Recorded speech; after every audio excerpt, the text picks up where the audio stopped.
Hi and welcome to another Carpenter Tutoring tutorial.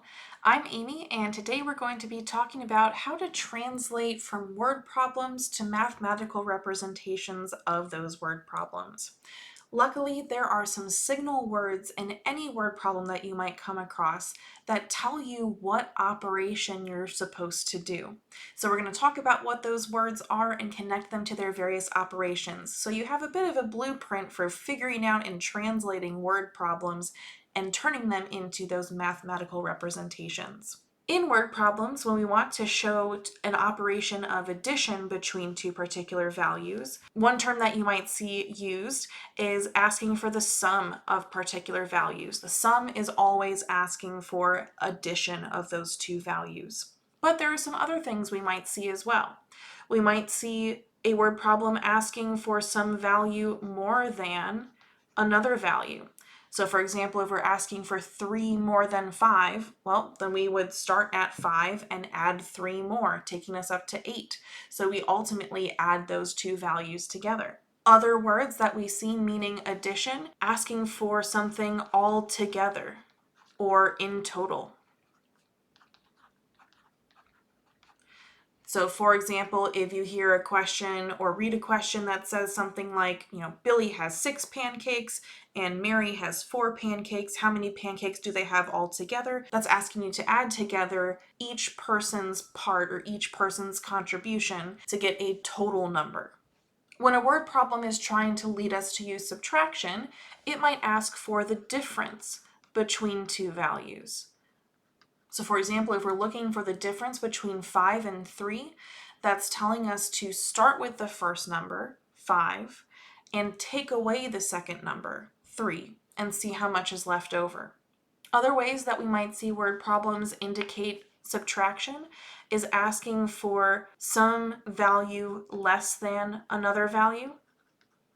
So for example, if we're looking for 7 less than 13, this one's a really interesting one actually because we have to start our mathematical expression with the second number in the word expression. So if we have 7 less than 13, we actually have to start with that 13. And then we take away the first number that we had in this example, 7. So 7 less than 13 turned into a mathematical expression is actually 13 minus 7. You might also see word problems asking for how much would be left over or how much would remain. That typically is asking for you to take one value away from another and report the amount that is left after that subtraction. The official mathematical term for multiplication is the product of two numbers.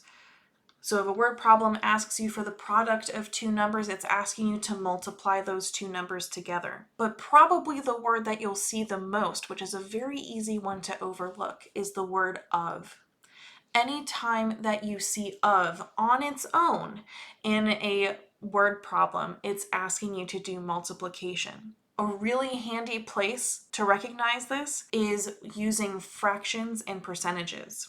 So for example, if you're asked for 1/3 of 47, there's that of hidden in between the fraction and the number. That's telling you exactly what you need to do to answer that question. You have to take the 1/3 and the 47 and multiply them together. And then finally, the official mathematical term for division is asking for the quotient of two values.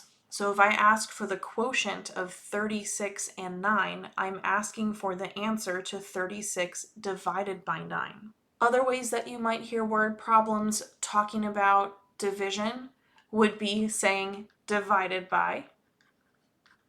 You might hear about a value or a physical object being split into equal groups. So if you're being asked for equal groups of something, you're probably being asked to divide.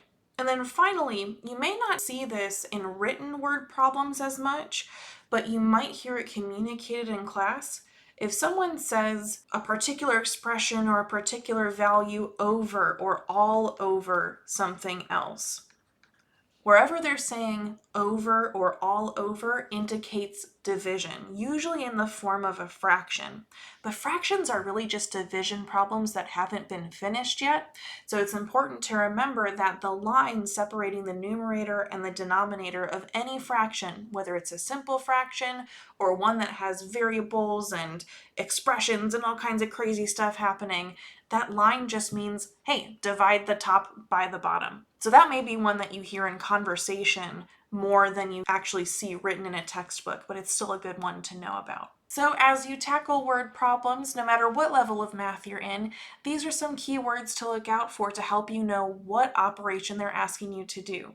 Of course, there are more operations than this that might be asked for, but these are your basics. If you're able to identify these consistently, the higher level operations like exponents and taking roots should be a breeze. Well, I hope that this was helpful. Thanks for spending part of your day with me.